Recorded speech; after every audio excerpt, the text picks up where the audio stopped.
The top engine mount's 8mm where the standard Honda one is 10, so I have to drill it out. Whoa, nice. Success. That's it.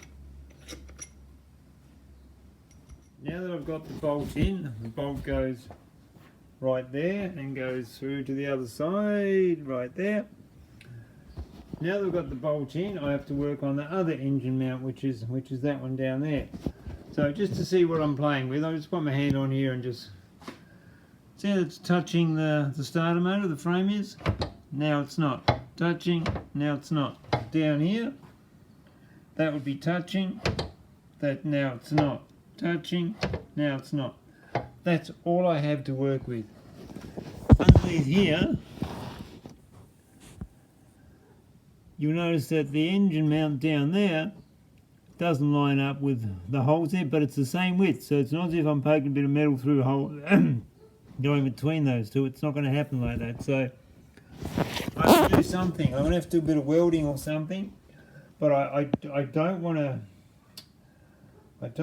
to, you know, cut drill holes or cut out too much if I can help it. So I'm going to have to work something out where I can reverse what I do in case I put a 110 motor back in here, because I really want to leave that alone, because I'll be using that later if I go with a 110 motor.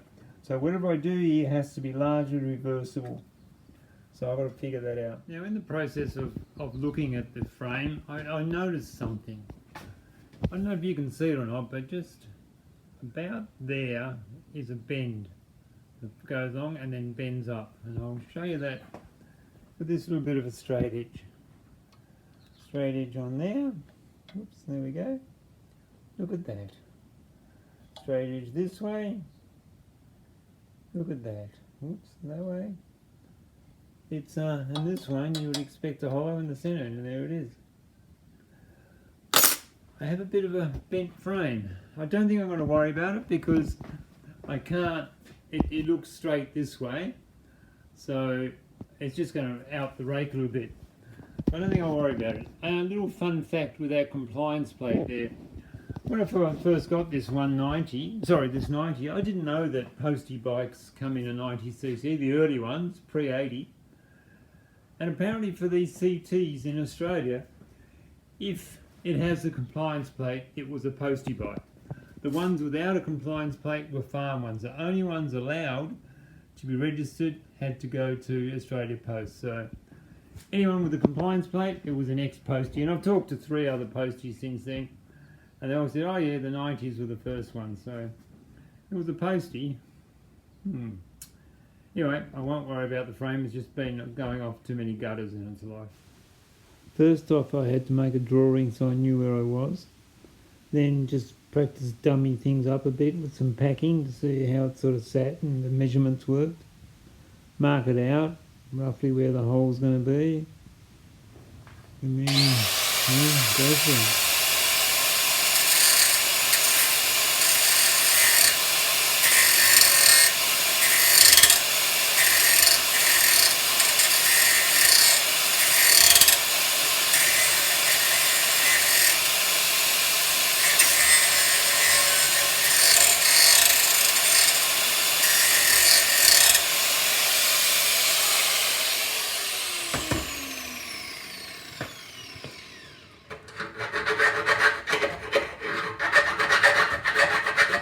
Where I want it. It's the bolt, the gap there is equal to the gap down there.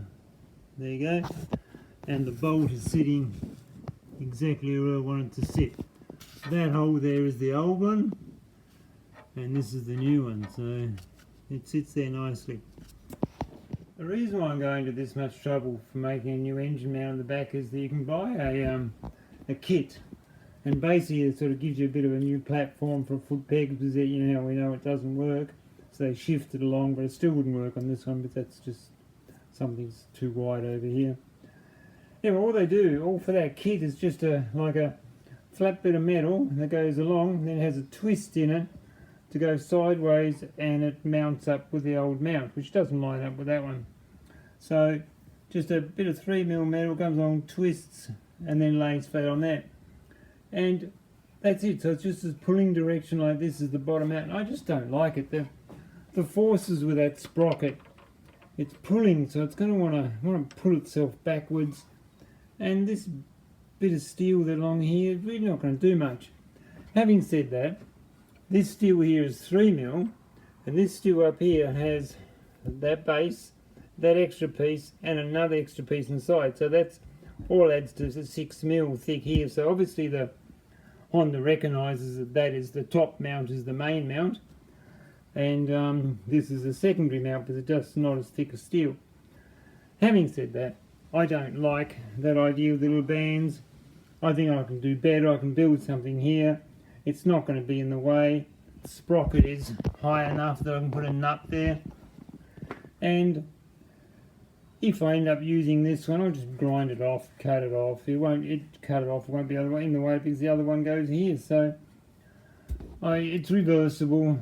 This is what I'm finished building. What I plan to do with build up washers and small plates of steel. I've got a plate and I've got to make something out of that and other stuff. So I'll build something here and put a bolt through there, and that'll be, in my mind, it should be stronger than just a bit of steel that comes up and twists and goes to there, and I can't see that transferring force very well, especially for a supercharged nitrous oxide postie bike, you know, huge amount of power. First little bit of the plan, see those two washers there?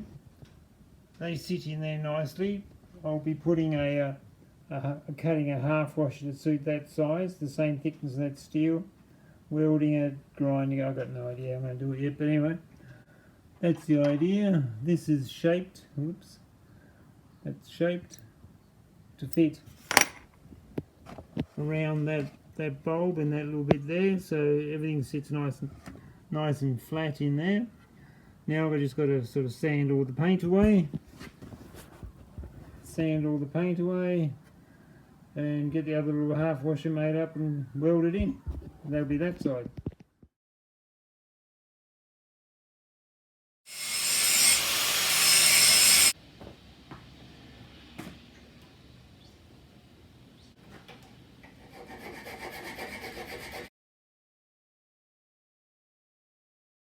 There's three pieces there. That's just a bolt to hold it together. There's that little sort of triangular piece there.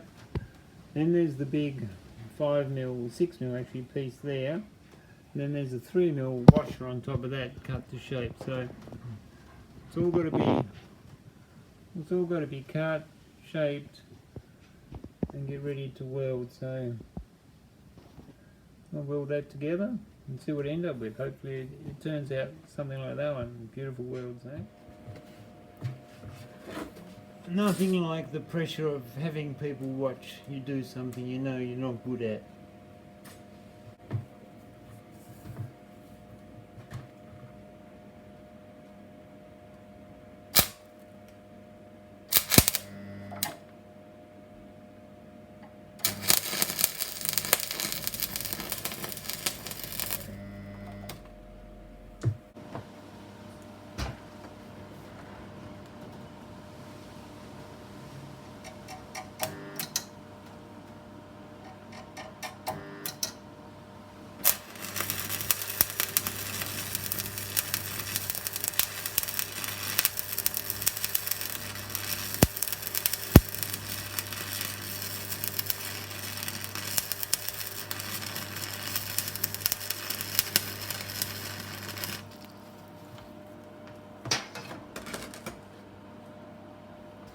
Remember when I first started this, how little room I had? Well, I've got that gap pretty well where I want it, and going down to the gap here,